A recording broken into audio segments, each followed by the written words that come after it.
ऐसे कई घटनाओं में हमको दिखाई दिए हैं, ऐसा देखा है, वो निर्भय होकर, कोई भय नहीं लगा, ऐसा देखा।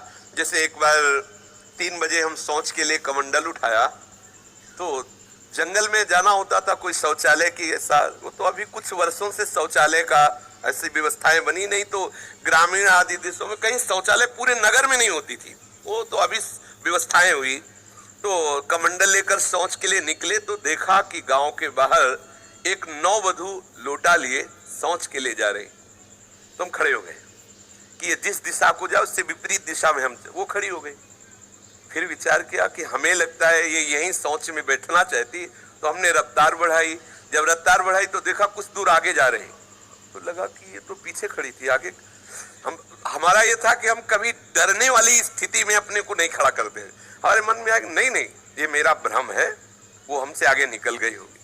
जब वो आगे गई तो हम पीछे मुड़े तो देखा हमारे दूसरे रास्ते में खड़ी। अब हमें पक्का विश्वास हो गया कि ये कोई स्त्री नहीं है, कोई पतित आत्मा है जो इस रूप में है।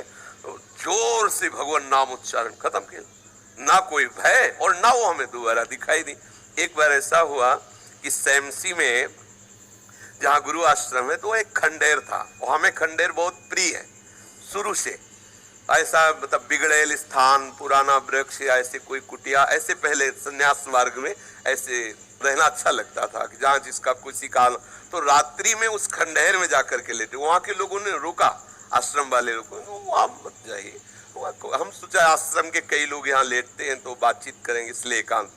ही गए तो अंदर मंत्र चल रहा था, और एक छोटी सी टार्च सिराने, एक छोटी सी घड़ी दुप दुप वाली, क्योंकि उसे पता चले ना तो मतलब टाइम का, तो ऐसे रख के वैसे से थोड़ा ही लेटे, तो उस समय जटाएं बड़ी बड़ी थी इतनी, तो ऐसे उनको तकिया की तरह जटा रखे, तो ऐसा लगा जैसे कोई हमें बहुत जोर से दबाने की चेष्टा कर रहा है।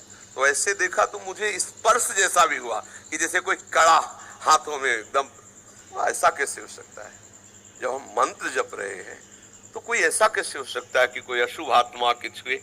तो टार्च लिया, बाहर निकले, कोई नहीं। मुझे लगा कि मेरी मानसिक बिगड़ेल बुद्धि हमको भयभीत करना चाहती। नहीं नहीं, मैं नहीं मान। एक मन ने कहा यहाँ से हटके, वहां से हमको जिद्दी स्वभाव था, नहीं देखूं कैसा क्या, फिर वही जाके सोए। थोड़ी ही देर में फिर स्पष्ट अनुभव हुआ कि ऐसे, तब हम बैठ गए तत्काल मंत्र जपते हुए। फिर हम कहा अब यहाँ ठीक नहीं है, क्योंकि बार बार विक्षेप डालेगा। मंदिर में गए, उन लोगों से कहा, बोले अब जानते कि वहां है, आप क्यों गए ऐसा?